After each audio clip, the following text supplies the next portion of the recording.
జీవన్ రెడ్డి గారు చిరకాల స్నేహితులం, ప్రాణ స్నేహితులం. ఈయనే జీవన్ రెడ్డి గారికి ఇంకా గొప్ప చెప్పాలంటే నా కొడుకుతో సమానం.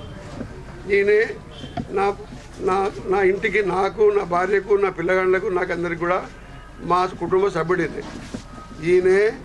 ఈయనను ఓడించడానికి ప్రభుత్వము, కేసీఆర్ గారి ప్రభుత్వము, కొడుకులు, బిడ్డలు, బావమరుదులు, అల్లుళ్ళు 50 మంది ఇక్కడ 50 కోట్ల రూపాయలు పెట్టుకొని వచ్చి ఒక మనిషిని అంటే ఆయనే గొప్పవాడు అని తెలిసిపోయింది మనకు. ఒక్క మనిషి మీద ఇంతమంది రావటం నాకు సిగ్గుపడాలి. ఆయన ఒక ప్రజానాయకుడు. ఆయన ఎన్నో దీర్ఘకాలం నుంచి ఈ ప్రదేశాన్ని డెవలప్ చేసిన మనిషి. అసెంబ్లీలో టైగర్ లాంటి వాడు. గెలిస్తే మంత్రి అవుతాడు. మంత్రి కాదు, డిప్యూటీ చీఫ్ మినిస్టర్ కూడా అవుతాడు, చీఫ్ మినిస్టర్ కూడా అవుతాడు. అంత తెలియగలవాడు ఆయన. ఆయన అసాధారణమైన మనిషి, నాకు తెలిసిన మనిషి. నేను చిన్ననాటి నుంచి వాళ్ళ తండ్రి ఏర్పడే, నాకు వాళ్ళ పిల్లలు ఏర్పడే నాకు. కాబట్టి నేను నా స్నేహితుడి కొరకు కనీస ధర్మంగా ఒకసారి వచ్చి కలిసిపోదామని, ఆయన ఇంతమంది పరిచయం చేస్తుంటే వాళ్ళని కూడా నేను ఎదుర్కోవాలని చెప్పి ఉత్సాహంతో వచ్చిన. నేను ఆయన ఓడనివ్వను. ఓడటానికి ఎవరు వచ్చినా కూడా నేను వాళ్ళను క్షమించను. నేను రేపటి నుంచి ఇప్పటి వరకు ఎలక్షన్ అయిపోయేదానిక ప్రతినిత్యం ఇక్కడ ఈ కాన్స్టిట్యూషన్ రివ్యూ చేస్తాను. నేను రాయకాలు కూడా పోతాను, ఇటుకాలు కూడా పోతాను, అన్ని గ్రామాలకు పోతాను. జీవన్ రెడ్డి గారి గెలిపే కరీంనగర్ జిల్లా గౌరవం, మన గౌరవం, తెలంగాణ గౌరవం. ఆయన ఫైటర్, ఆయన టైగర్. ఆయనటువంటి మనిషి, నన్ను బోలిన మనిషి ఆయన. నేను ఎంత ధైర్యస్తున్నా అంత ధైర్యస్తుడు. కాబట్టి నా కుటుంబ సభ్యుడు, నా కొడుకటువంటి వాడు. నేను జగిత్యాల పౌరులని రిక్వెస్ట్ చేస్తున్నా, దయచేసి మీరందరూ ఐకమత్యంతో, మీకు ఈయనకు వ్యతిరేకంగా నిలబడ్డ మనిషి, ఆయన రాజకీయాలు అంటే తెలుసా, ఉన్నమాలు తెలుసా, ప్రజా పరిపాలన తెలుసా, ప్రజలకు సమస్యలు తెలుసా, నీరు తెలుసా, నిప్పులు తెలుసా, ఏం తెలుసా ఆయనకు వస్తే తప్ప ఇంకా వేరే ఉన్నది. ఏ సేవ చేసినా చెప్పండి. ఇక్కడ నీళ్ళ సమస్య తెలుసా, ఇక్కడ చెరువు సమస్య తెలుసా, ఇక్కడ ఉండేటువంటి ప్రజా సమస్యలు తెలుసా, ఏమీ తెలియనటువంటి అజ్ఞానం తీసుకొచ్చి ఆయన మీద కూర్చోబెట్టి 50 కోట్ల రూపాయలు ధనం ఖర్చు పెట్టి ఆయన గెలిపించడం ఏంటది? మనకు సిగ్గు లేదా? మనకు మనం లేదా? మన పౌరుషం లేదా? జగిత్యాల పౌరుషం మనందరికీ. మనం దాన్ని తిరస్కరించాలి, ప్రతిఘటించాలి. డబ్బులు పంచనివ్వద్దు, ఎదిమి కొట్టాలి, తరిమి కొట్టాలి. పైసలు సంపాదిస్తే ఒక ఆమె వస్తుంది, ఒక ఆడమ వచ్చి మేము చనిపోయిన వాళ్ళ కాళ్ళ కింద తొక్కు కూడా తెలుసుకుంటూ పోతామని చెప్పంటాను.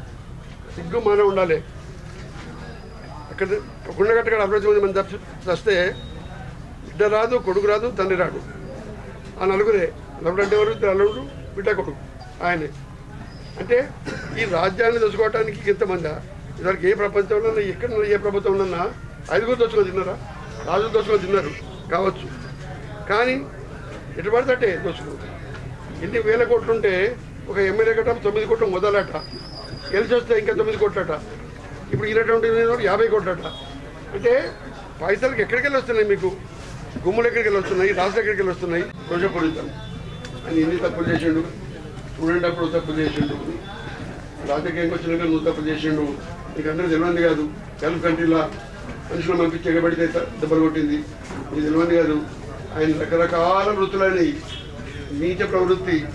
కాబట్టి ఆయన చేపట్టి రాష్ట్రం 6,50,000 కోట్ల రాష్ట్రాన్ని ఇవాళది 2 కోట్ల అప్పులైపోయింది.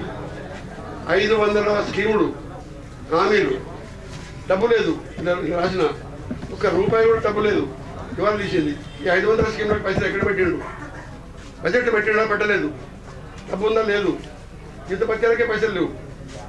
ఇంత పెద్ద సర్ప్లస్ రాష్ట్రాన్ని దివాణా దించినోడు వాడు రాజ్యం వెళ్తున్నాడు. ఆయనను దించేసేదాకా మేము నిద్రపోం. ఆయనను తీసుకోవడం అవసరం. మేము ఇప్పుడు 5 పార్టీలు కలిసినాయి. 5 పార్టీలు కలవకుండా కూడా మేము దించేస్తాం. టీడీపీ ఎందుకు కలిసింది మాతోని? సిపిఐ మాత్రం ఎందుకు కలిసింది? కాంగ్రెస్ ఎందుకు? కాంగ్రెస్ కింద ఇంతమంది ఎందుకు సాయం చేస్తున్నారు? కేసీఆర్కు ఒక పక్క మజ్లిస్తో స్నేహితం అట, ఇంకో పక్క ఇంకో అనేది బీజేపీతోనట. 2 గుర్రాల మీద కూడా సవారీ చేసిండ. సర్కస్లో చేస్తారు. సర్కస్లో 2 గుర్రాలు సవారీ చేస్తారు. అదొక రకం పార్టీ, ఇదొక పార్టీ.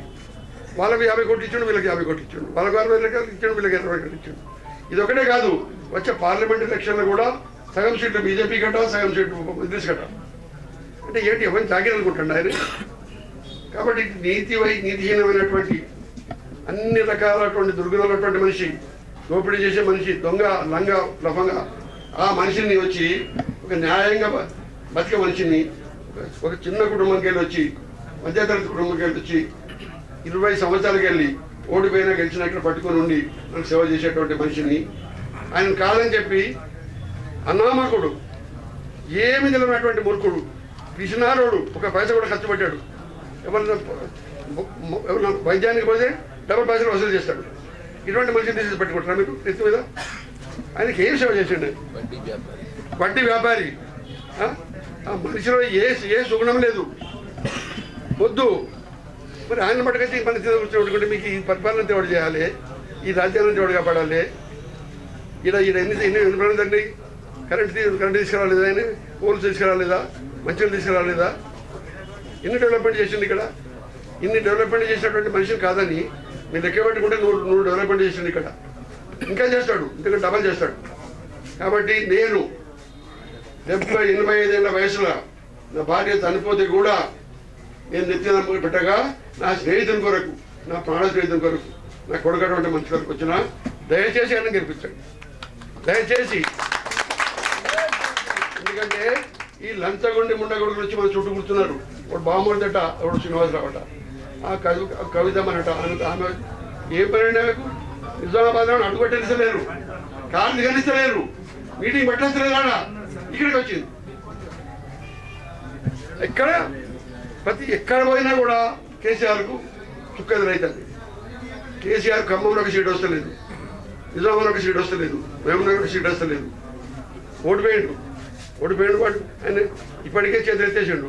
రిటైర్ అవుతారంటే సామాన్యంగా రాజకీయవేత్తలు రిటైర్ అయిపోతే అక్కడనే పట్టుకొని ఉంటారు, సేవలు చేస్తారు. చచ్చిపోయినాక రిటైర్ అయిపోతే అమెరికా పోతారట, ఆ పిల్లలు అమెరికాకి పోతారట, ఆయన ఫామ్కి పోతారట, ఆయన ఇక్కడికి దాక్కుంటాడట. అరే నువ్వు ప్రజల్లో దోపిడీ చేసి లక్షల కోట్ల రూపాయలు దోపిడీ చేసినావు. ఒకటి లక్షల కోట్లు, 6,50,000 కోట్ల రూపాయలు ఉంటే ఒక పైసా ఇప్పుడు లేకుండా 2 లక్షల రూపాయలు 2 లక్షల కోట్ల రూపాయలు అప్పయింది. ఏం చేసిన పైసలన్నీ? నేను బడ్జెట్ పట్టుకొచ్చిన, ఇక్కడ రాసిన బడ్జెట్ ఇవ్వాలి, బడ్జెట్ చూపించిన, ఇక్కడ బడ్జెట్ రాస్తుంది. నువ్వు 500 హామీలు ఇచ్చినావు కదా, 500 హామీలకు ఫండ్స్ ఎక్కడ ఉన్నాయి? నిధులు లేకుండా బడ్జెట్ పెట్టావా నువ్వు? ఇక్కడ బడ్జెట్ రాసిన చూడండి, ఇక్కడ బడ్జెట్ ఉంది చూడండి. ఈ బడ్జెట్లో పైసలు పెడితే వచ్చినట్టు. 500 స్కీమ్లు పెట్టినప్పుడు ఈ బడ్జెట్ 2014-15 2015-16 ఇలా 500 స్కీమ్ల విషయంగా చర్చ లేదు, వాటి పేర్లు లేవు. ఇలా ఇంత లంగ ప్రపంచం ఉంటుంది ఎక్కడన్నా. డబ్బు లేకుండా కూడా డబ్బు ఉన్నట్టు, స్కీమ్ లేకుండా చెప్పినట్టు. అంటే అన్ని అబద్ధాలే, అంతా చూడాలి. కాబట్టి ద్రోహం చేసేటువంటి మనిషి, ఇంత బేకార మనిషి ప్రపంచంలో ఎవరు లేడు. చార్లెస్ అని పేరు ఉన్నది, చార్లెస్ షోబ్రాజ్. ఎవడో ఉన్నాడు, చార్లెస్ షోబ్రాజ్. చార్లెస్ ఉన్నాడు. ప్రపంచంలో అందరికంటే ఎక్కువ గజ దొంగ అనేటువంటి ఉండే చార్లెస్ షోబ్రాజ్. వాడిని మించిపోయింది ప్రపంచంలో. వాడు 100 సార్లు జైలు దగ్గర పెట్టాడు, 1000 తప్పులు చేసిండు. వాడంత దొంగ ప్రపంచంలో పుట్టాలి. ఇప్పుడు ఈయన అంతకంటే పెద్ద. కాబట్టి ఇది ఒక్కడది కాదు, కొడుగట్లే, బిడ్డట్లే, అల్లుడట్లే, బామర్దట్లే, ఆడట్లే, అంత చండాలం ఉన్నది ఈ రాజ్యము. కొట్లాడి తెచ్చుకున్న తెలంగాణలో కంగారు తెలంగాణ చేసిండు. దాని పేరు బంగారు తెలంగాణ అంటే కంగారు తెలంగాణ అయితే. కాబట్టి దయచేసి మీరు మర్చిపోవద్దు, ఆయనను ఒంటిగా చేసి పాపం ఆయన తిరుగుతాడు కింద తగిలి పట్టుకొని ఇక్కడ వర్కర్లు, ఇక్కడనే వాళ్ళు వీళ్ళు వాళ్ళేమో ఊళ్ళ పండుగ తిరుగుతాను. నేను ఇక్కడికి వచ్చినాక నేను నిత్యం చేసుకున్నా, నాకు ఎంత జ్వరం వచ్చినా, చేత కాకున్నా, కాళ్ళు నొప్పి పుట్టినా నేను బరాబర్ రాయకల్లికి పోతా, బరాబర్ నా పథకాన్ని చేసిపోతా, బరాబర్ ఆయన ఇంట ఉంటా. ఆయన మిమ్మల్ని అందరూ రిక్వెస్ట్ చేస్తున్నా, మంచి నాయకులను పొడగొట్టుకోకూడదు. సత్యవంతుడు, ప్రజాసేవకుడు ఈ కాన్స్టిట్యున్సీకి చాలా అవసరం మనకు. అందరూ దొంగల మనుషులు మనకు అక్కర్లేదు. కాబట్టి ఇది నిగ్గు తెలియనటువంటి నాడు వెళ్ళిన మనిషిని, నాడు తెలియని మనిషి. కాబట్టి ఈయనను బతికించుకుంటే మనకు ఇక్కడికే కాదు, రాష్ట్రానికి కూడా లాభమే, జిల్లాకు లాభమే. దయచేసి పదే రిక్వెస్ట్ చేస్తున్నా, ప్రతి కులం, ప్రతి జాతి, ప్రతి మనిషి, చిన్న పెద్ద ఆడ మగ అందరూ కూడా ఆయన ఇంటర్ నిలబడండి. లంచాలు పంచిపెట్టని కూడా చేయండి. నేను ఇక్కడ ఎమ్మెల్యే కొట్టాడినప్పుడు ముస్తాజర్లు కళ్ళు మామలా చేసిన వాళ్ళు వెంకటాజ్ మామలా చేసిన వాళ్ళు నాకు అడ్డం వచ్చిండు. ఇది కరీంనగర్ రోడ్డు ఇక్కడికి ఎందుకు వచ్చాడు అందరిని కొట్టిండ్రు తరివిండ్రు. నేను లాస్ట్ 3 రోజులు చెప్పిన మా వర్కర్లతో శాంతంగా ఉండుంది అని చెప్పి 3 రోజులు చెప్పిన కాలేజీ తిరుగుకొట్టే ఉంది కానీ పైసలు మొత్తం గుంజుకోమని చెప్పిన. లారీలు మొత్తం జీవనాన్ని పోలేమని చెప్పిన, జీవనం నడవకుండా చేయమన్నా, మీరు ఏం చేస్తున్నటువంటి చేయమని చెప్పాను. కానీ వాళ్ళకు మాత్రము అవకాశం ఇవ్వకండి. పోలీసు ఒకవేళ మిమ్మల్ని ఎవరైనా అరెస్ట్ చేస్తే ఒకరోజు ముందు కార్యకర్తలను మీరు ఎలక్షన్ బంద్ చేయించండి, దబాలగడ పోయి కూర్చోండి, నేను వచ్చారమ్మంటే వాళ్ళు ఏమనుకుంటారు, ఎలక్షన్ కంటే ముందు కార్యకర్తలను లోపల తీసుకుపోయి వేసేస్తే ప్రచారం చేసిన ఉన్నాడు, వర్కర్ ఉన్నాడు, మనం గుర్తుకోవచ్చు అనుకుంటాను. చెల్లదు అది, మేము చెల్లనీయం. మేము విప్లవకాలం అండర్ గ్రౌండ్లో పనిచేసినాం. నెక్సలైట్లో నెక్సలైట్లో కూడా భయపడం, మేము తాతకు భయపడం. మేము తుపాకులు పట్టి కొట్టాడు, నువ్వు ఇప్పటికి మాగరా, చెల్లెల్లో బయలులో 100 తుపాకులు మాగరా, మేము ఎవరికి భయపడలేదు మనం. కాబట్టి మీకు చెప్తున్నా, మీకు ధైర్యం ఇస్తున్నా, మనం గిట్ట తిరగబడదాం, ప్రతిఘటిస్తాం. వాళ్ళు మనకు అడ్డం వస్తే, ఎలక్షన్ నడవనీయకపోతే, మానిపులేషన్ చేస్తే, పోలీసు యంత్రాంగం గిట్ట మనకు ఖిలాఫ్ చేస్తే మనం తిరగబడదాం, కానీ ఎలక్షన్ నడవనీయదు. కాబట్టి దయచేసి అందరూ ఏకదృష్టితో ఈ కులం అనకుండా ఆ కులం అనకుండా అటు కొంతమంది ఇటు కొంతమంది పోయినటువంటి లాభం లేదు. మీరు ఒక మంచి నాయకుడు దొరికినప్పుడు అన్నీ మర్చిపోవాలి. ముస్లిం సోదరులతో చెప్తున్నా, దయచేసి మీరు అవన్నీ హైదరాబాద్ మాట నమ్మకండి. మనకు ఒక మంచి నాయకుడు కావాలి. ఆయన అయితే కూడా మనకు చాలా లాభం. ఆయన మంత్రి కావచ్చు, ముఖ్యమంత్రి కూడా కావచ్చు. ఆయన బతికించండి. నా కొరకు నా స్నేహితుని మాజీ శాసనసభ్యులు, మాజీ శాసన మండలి సభ్యులు గతంలో ఈ ప్రాంతానికి 1972లో ప్రాతినిధ్యం వహించారు. వారు మార్క్ఫెడ్ చైర్మన్గా ఆ కాలంలో జగిత్యాల ప్రాంతంలోని నిరుద్యోగ యువతకు వందలాది మందికి ఉపాధి అవకాశాలు కల్పించారు, ఉద్యోగ అవకాశాలు కల్పించారు. ఆనాటి మార్క్ఫెడ్లో almost 90% of the recruitment from Karimnagar, 90% of the recruitment from Karimnagar, especially from Jagitya. కుల మతాలకు అతీతంగా ఈ ప్రాంతంకి ఏదైతుందో ఉద్యోగ అవకాశాలు కల్పించారు. हमारा सारा का वाइस चेयरपर्सन बदरुद्दीन साहब है ना सर, उसका छोटी भाई को साहब नौकरी दिखते हुए मार्केट में सलाउद्दीन को मैंने मार्केट में वजीफा लिए. మీ లక్ష్మీపూర్ గంగారెడ్డి గారికి అవకాశం ఇప్పించాడు, మీ లక్ష్మీపూర్కి గౌడు ఉన్నాడు అవకాశం ఇప్పించాడు. ఇట్లా చెప్తే వందల సంఖ్యలు చెప్పంటున్నాడు. ఆ కాలం లోపల ఇంత ప్రోగ్రెసివ్ ఐడియాలజీ మెంటాలిటీ కదా చెప్పంటే ఎవరు ఊహితో చెప్పంటున్నారు. ఈ కాలంలో ఒక ముఖ్యమంత్రి కూడా ఆ స్థాయిలో అన్ని ఉద్యోగ అవకాశాలు కల్పించాలని చెప్పండి. అంతేకాదు రైతాంగానికి ఏదైతుందో అప్పుడు ఫర్టిలైజర్ కొరత ఉన్న కాలం లోపల ఇదే మీనారావు గారు ఏదైతుందో అప్పుడు డిసిఎంఎస్ ప్రెసిడెంట్ ఉండేది. ప్రత్యేకించి వీరు మార్కెట్ చైర్మన్ ఉండడంతో రైతాంగానికి ఫర్టిలైజర్ కొరత రాకుండా చూసి రైతుకు అండగా నిలిచిందని చెప్పండి. And MLC from graduates councils, MLC from graduates councils అంటున్నాయి. It's not easy thing to get elected from graduates councils. ఏదో పార్టీ పరంగా ఎంపీ కావడం వేరు. తదుపరి 1989లో when he was denied Congress ticket, he won as independent from Karimnagar. He won as independent from Karimnagar. And this is his commitment to the people and recognition among the people, I'm telling.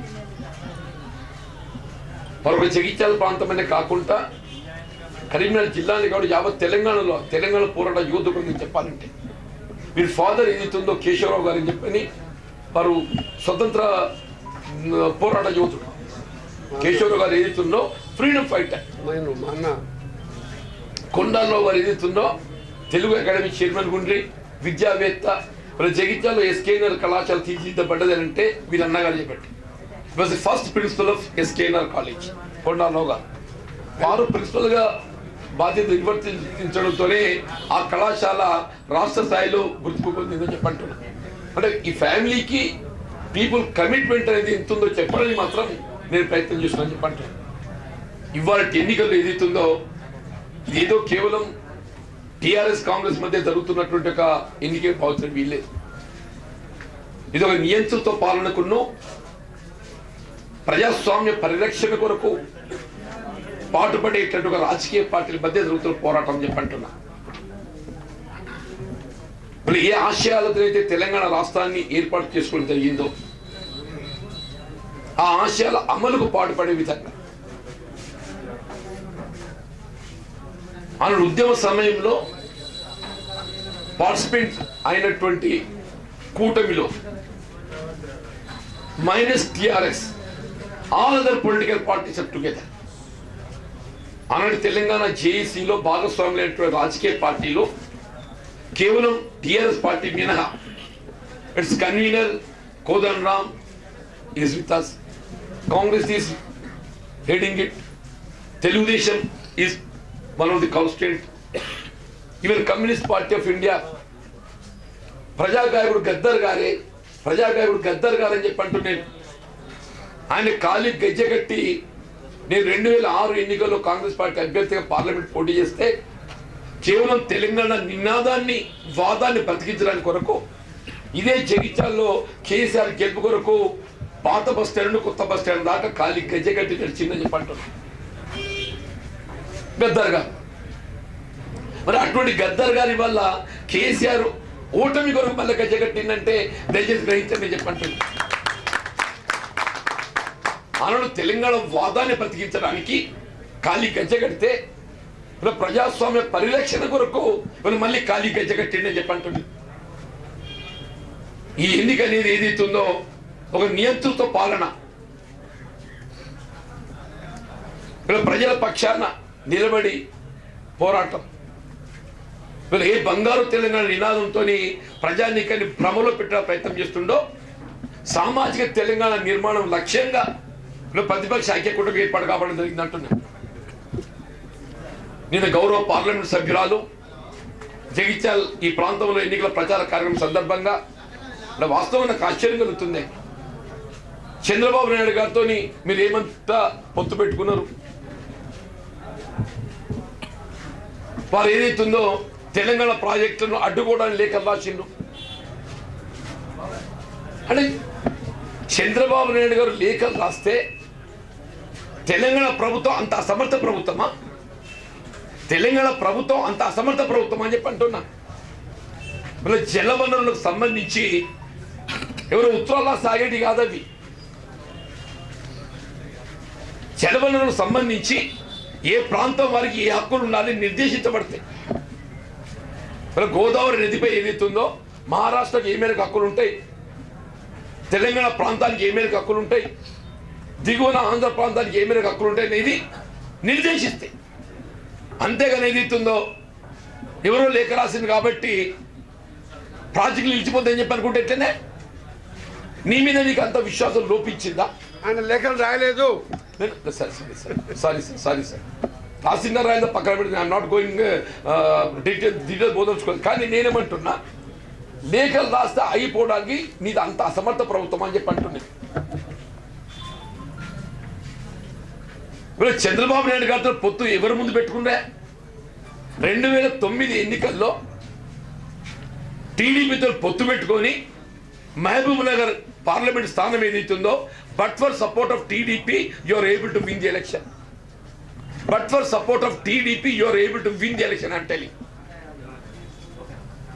ఎప్పుడైతే నువ్వు టీడీపీతో ఎన్నికల్లో పొత్తు పెట్టుకున్నావో ఆనాడే TDP Telangana వాది అయిపోయిందని చెప్పంటున్నా. ఎప్పుడైతే TRS TDP 2009లో ఎన్నికల్లో పొత్తు కుదుర్చుకున్నారో ఆనాడే టీడీపీ తెలంగాణ వాది అయిపోయిందని చెప్పంటున్నా. అదర్వైజ్ ఒక నిజంగా టీడీపీ సమైక్యవాది అయినట్టయితే నువ్వు ఎన్నికల పొత్తు పెట్టుకుంటావా? టీడీపీ సమైక్యవాది అయినట్టయితే తెలంగాణ వ్యతిరేక అయితే నువ్వు పొత్తు పెట్టుకునే అవకాశం లేదు కదా. నువ్వు పొత్తు పెట్టుకున్నావు అని చెప్పంటేనే టీడీపీ తెలంగాణ వాది అయిపోయింది. అసలు సమైక్యవాది వైఎస్ఆర్ పార్టీతో నువ్వు పొత్తు పెట్టుకుంటా. అసలు సమైక్యవాది ఆనాడు ఏదైతుందో తెలంగాణ రాష్ట్ర ఏర్పాటు వ్యతిరేకించే పార్టీ వైఎస్ఆర్ పార్టీ అని చెప్పి అంటున్నా. వైఎస్ఆర్ పార్టీతోని నువ్వు ఎన్నికల్లో పొత్తు కుదుర్చుకొని వైఎస్ఆర్ పరోక్షంగా తెలంగాణ రాష్ట్ర ఏర్పాటుకు అనుగుణంగా టీడీపీ లేఖ ఇచ్చింది. ఆ లేఖతోనే వీళ్ళు ప్రక్రియ ఆరంభమైందని చెప్పి అంటున్నా. సరే, చంద్రబాబు నాయుడు గారు ఆంధ్రోడు. అసలు ముందు టిఆర్ఎస్ తెలంగాణ పార్టీ అని చెప్పి అంటుండే. ఒకప్పుడు ఏమన్నారే, ఆంధ్రోడు తెలంగాణను దోసుకుంటున్నాడు, ఆంధ్రోడు తెలంగాణను దోసుకుంటున్నాడు. ఇప్పుడు తెలంగాణ దోసుకుంటున్నాడు కదా, దాని సంగతి ఏంది?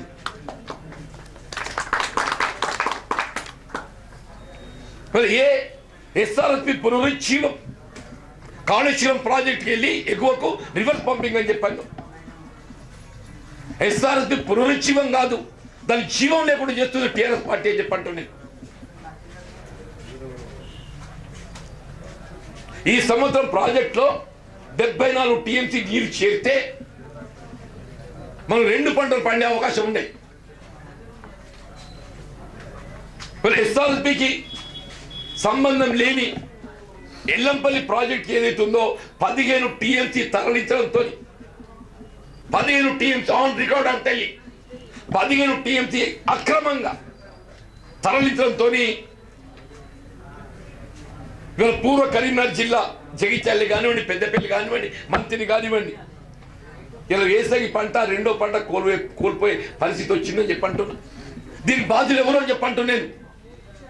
ప్రాజెక్టులో నీరు చేరుకోకుంటే సరే, మాకు ప్రకృతి సహకరించలేదు, కాలం లేదు. కానీ ఇక్కడ ప్రకృతి సహకరించకాదు, పాలకులు వీళ్ళ జగిత్యాల ప్రాంతం పట్ల వివక్షత ప్రదర్శించడంతో చెప్పంటున్నాను. ఇవాళ ఏమైంది? ఇవాళ యాజ్ ఆన్ దిస్ డే ప్రాజెక్టులో 34 టీఎంసీ ఉన్నాయి. 34 టీఎంసీలలో 8 TMC drinking water, 5 TMC dead storage, 8 5 13, 2 TMC evaporation losses, 13 2 15 పోతుంది, 34 15 పోతే మిగిలేదు ఎంత? 19 టీఎంసీ. ఎస్ఆర్ఎస్పి కింద ఉన్న ఆయకట్టు ఎంత? 4 లక్షలు. ఒక జగిత్యాల ప్రాంతంలోనే 1,70,000 ఎకరాలు ఉంది. పెద్దపల్లి మంత్రిని కలిపితే 4 లక్షల ఎకరాలు ఉందని చెప్పంటున్నా. 4 లక్షల ఎకరాలు సాగు కావాలంటే దాదాపు 40 టీఎంసీ నీరు కావాలి, 35,000 to 40,000 టీఎంసీ కావాలి. మన వినియోగానికి అందుబాటులో నీరంతా కేవలం 19 టీఎంసీ అంటున్నాం. 8 తల్లిస్తేనే కానీ పంట పండది. అది ఏ పంటనే కానీ, వరి కానీ, మొక్కజొన్న కానీ, ఏ పంట అయినా కానీ నువ్వు దానికి జవాబు చెప్పు అని చెప్పాలంటే దానికి జవాబు చెప్పకుండా మాట మార్చే విధంగా కాంగ్రెస్ టీడీపీతో పొత్తు పెట్టుకుంది. ఎవరితో పొత్తు పెట్టుకుని కాదు తల్లి, ముందేదైతుందో నీ నిజామాబాద్ పార్లమెంటరీ నియోజకవర్గంలో రైతాంగం సమస్య ఏంటి అని చెప్పంటున్నా. వీళ్ళ జగిత్యాల ప్రాంత రైతాంగం 2వ పంట కోల్పోవడానికి మీరు బాధ్యులు కారని చెప్పంటున్నాను. కేసీఆర్ బాధ్యులు కాదని చెప్పంటున్నా, హరీష్ రావు గారు బాధ్యులు కాదని చెప్పంటున్నా, గౌరవ పార్లమెంట్ సభ్యురాలు కవిత గారు బాధ్యులు కాదని చెప్పంటున్నా. అసలు మీకు వల్ల తెలంగాణ రైతాంగాన్ని, ముఖ్యంగా జగిత్యాల ప్రాంత రైతాంగాన్ని ఓటు అడిగే నైతిక హక్కు ఉందని చెప్పంటున్నాను. ఓ దిక్కు మాకు కడుపు కొట్టుకుంటా, ఇంకో దిక్కు నాకు ఓటు కావాలి. ఇది ఎక్కడిదే? నిజంగానే అంత చిత్తశుద్ధి ఉంటే ఏమవ్వా, మెట్పల్లి మల్లాపూర్ షుగర్ ఫ్యాక్టరీ ఏదైతే ఉన్నదో 51% వాటా ప్రైవేట్ రంగం, 49% వాటా ప్రభుత్వం. ప్రైవేట్ యాజమాన్యాలు కొనసాగుతున్నటువంటి చక్కెర ఫ్యాక్టరీని ప్రభుత్వ పరంగా 100 దినాల్లో టేక్అవుట్ చేస్తా అని చెప్పని మీ ఎన్నికల వాగ్దానం. ప్రభుత్వ పరంగా టేక్అవుట్ చేసే అంశం పక్కన పెట్టు. అసలు ఫ్యాక్టరీ మూసేసిన ఒక తల్లి, అసలు ఫ్యాక్టరీ మూసేసిన ఒక తల్లి అంటూ నేను, ఇదేనా ఈ రైతాంగం పట్ల నీ చిత్తశుద్ధి?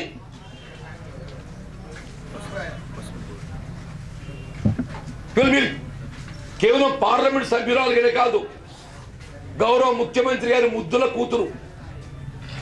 నిజంగా నువ్వు తలుచుకుంటే ఈ మల్లాపూర్ షుగర్ ఫ్యాక్టరీ మూతపడేదేనా? ఈ మూత వెనుకలు కుట్రైంది అని చెప్పంటున్నా. ఈ మల్లాపూర్ చక్కెర ఫ్యాక్టరీ మూత వెనుకలు కుట్రైంది అని చెప్పంటున్నా. గ్రహించాలని చెప్పంటున్నా. నేను ఎన్నికలు ప్రధానం కాదు. సరే, ఎన్నికలు ఎవరో గెలుస్తారు, ఎవరో ఓడతారు, అదృష్టం పెట్టుడు అట్లయితుంది. కానీ ప్రజాస్వామ్య పరిరక్షణ, ప్రజా సమస్యల పరిష్కారం అని చెప్పి అంటున్నా. అవన్నీ విస్మరించేసి మా లక్ష్మీపూర్లో ఏదైతుందో సీడ్ ప్రాసెసింగ్ యూనిట్ ఆర్భాటాలతో ఆడంబరంగా శంకుస్థాపన చేసిన కదమ్మా. ఏమైందమ్మా? 6 మాసాలు అయింది. టెండర్ ప్రక్రియ చెప్పారు. టెండర్ ప్రక్రియ అంటున్నా. It is not even tender process is initiated. తట్టని మన్నిచ్చిపోయిందని చెప్పి అంటున్నా. ఇదే మీకు రైతాంగం పట్ల చిత్తశుద్ధ?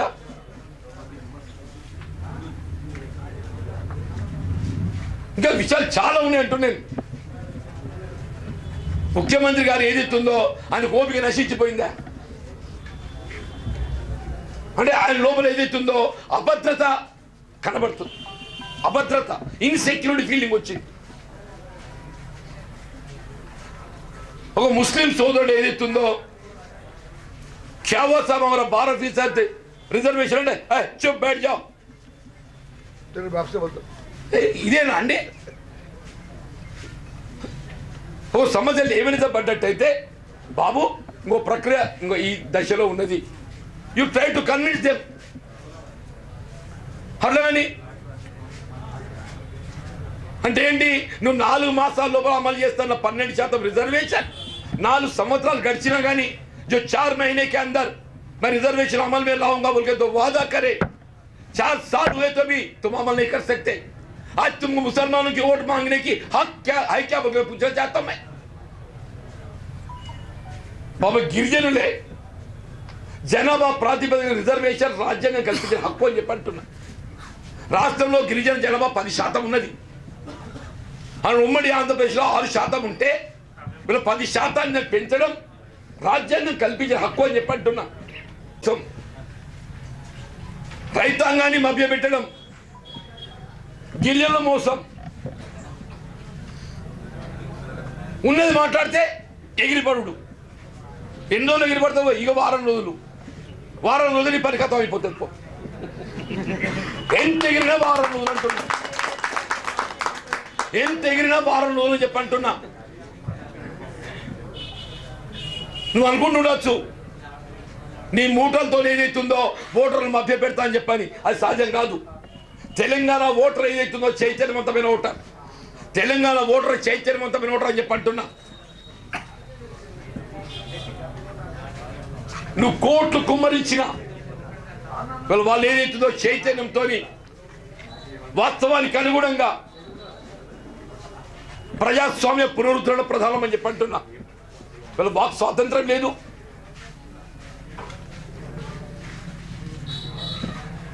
అన్నిటి ప్రధానం ఏంటి? వాక్ స్వాతంత్రం. ఆ వాక్ స్వాతంత్రం లేకుంటే అయిపోయింది. వల్ల నిరసన హక్కు లేదు. ఎక్కడున్నారు ఏంటి? తానాషాహి हुकूमत चल रही सर. जमहूरियत का जमहूरियत है कि यही तानाशाही के वास्ते तेलंगाना मांगे.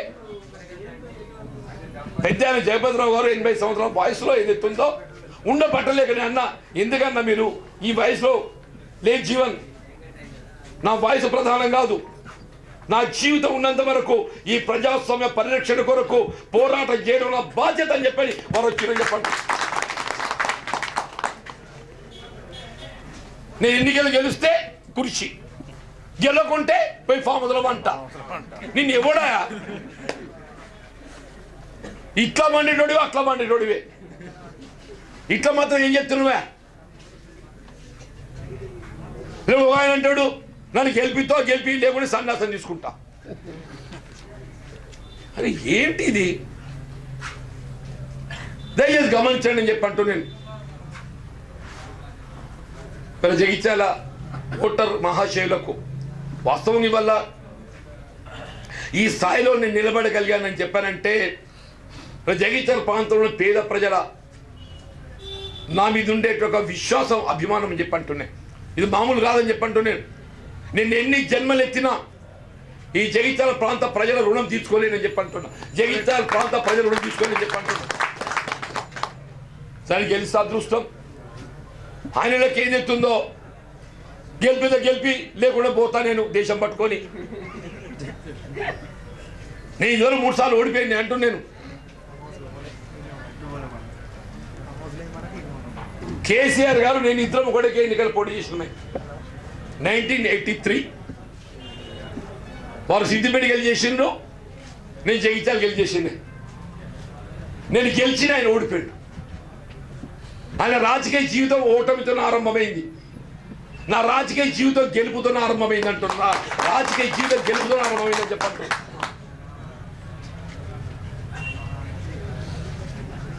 వీళ్ళు గెలుపు ఓటమే కాదు, నా జీవితం చివరి క్షణం వరకు అని చెప్పంటున్నా.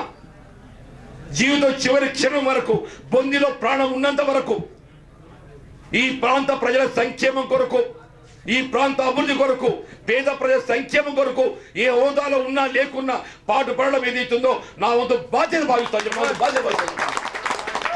That is my commitment. That is my commitment to the people. That is my commitment to the people. దయచేసి అంటే పెద్ద జయపతిరావు గారు వచ్చిన సందర్భంగా ఏర్పాటు చేయబడ్డాడు విలేకరుల సమావేశంలో మధ్యలో నేను ఎంటర్ అయిన ఏదైతుందో very good. I'm thankful to my senior colleague. నేను పనిచేసే సమితి అధ్యక్షుడు ఇటీవల గెలిచి వచ్చింది. ఇవాళ మై సీనియర్ మేనేటర్. ఒక విధంగా రాజకీయంగా నాకు ఆదర్శం అని చెప్పి అంటున్నా. రాజకీయాలతో సంబంధం లేకున్నా, రాజకీయాలతో సంబంధం ఉన్నా, బ్రతుకున్న రోజు